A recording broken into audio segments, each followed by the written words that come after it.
gosh, we can't have shit. Oh my god. I just got done watching Welcome to Derry, episode 6, I believe. Man, like, okay, this episode was a roller coaster, but I'm going to talk about this episode non-chronological, because what the fuck?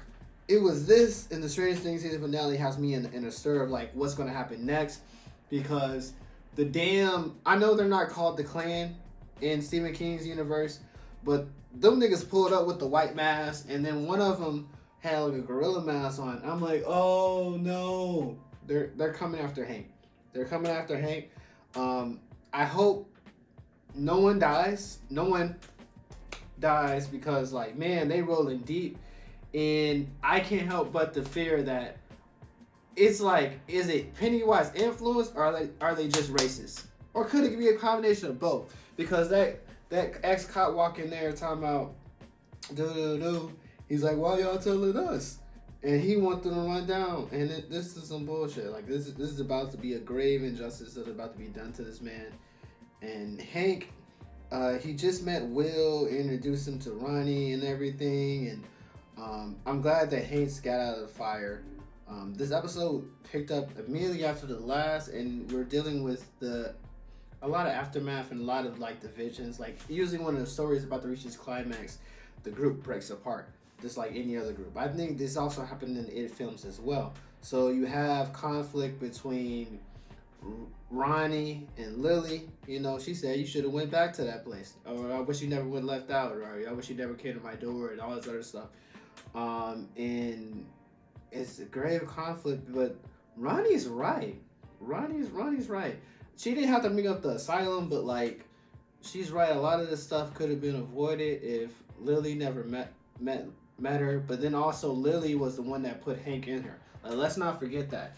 But Lily always gets the short end of the stick, and she's the one that discovered that Pennywise is the clown.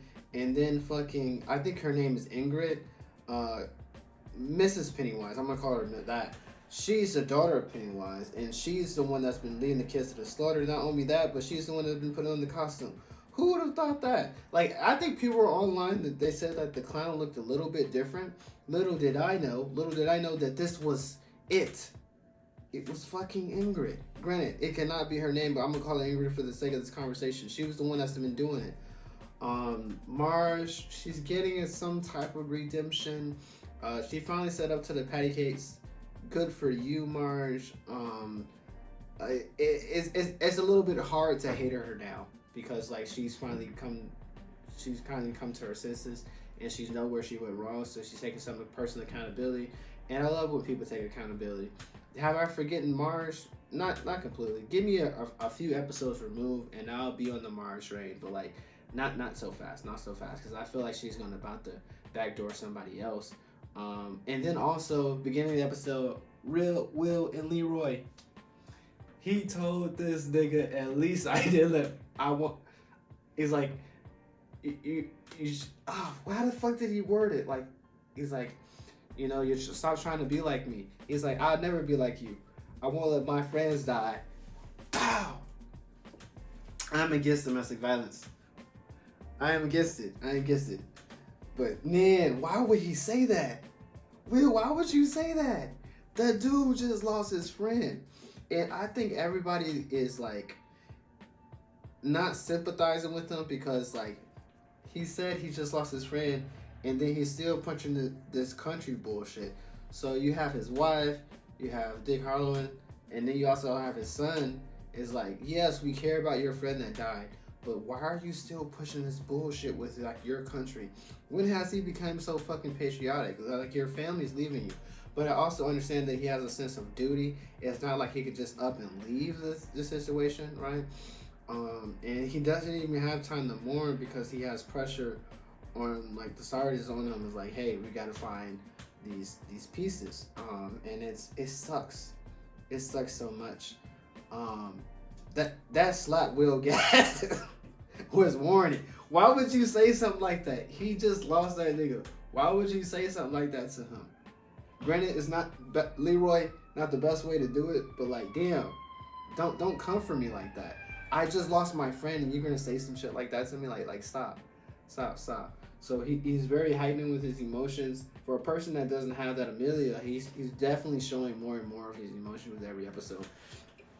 And man, this was chaotic.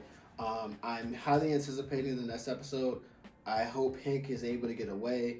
Um, the revelation of who Pennywise was and a little bit about his backstory, it's kind of interesting because even with the things that I've learned this season, I still feel like I don't know him. And I can see in the future like somebody creating a big theory video about the origins of Pennywise and who this guy is, because I still don't understand. He's something else. But now I know that he has help. Now I know he has his daughter that's been dressing up and been doing these things. It's I don't know. But the most pressing thing, the only thing that's going to be on my mind for the next week, is some damn Klansmen and what's going to happen to Hank. Okay? Like, comment down below. What are your thoughts on the episode? Have you seen it? Are you anticipating the next episode as I am? What do you think is going to happen? Right? And as always, Jaritos on me. Ciao.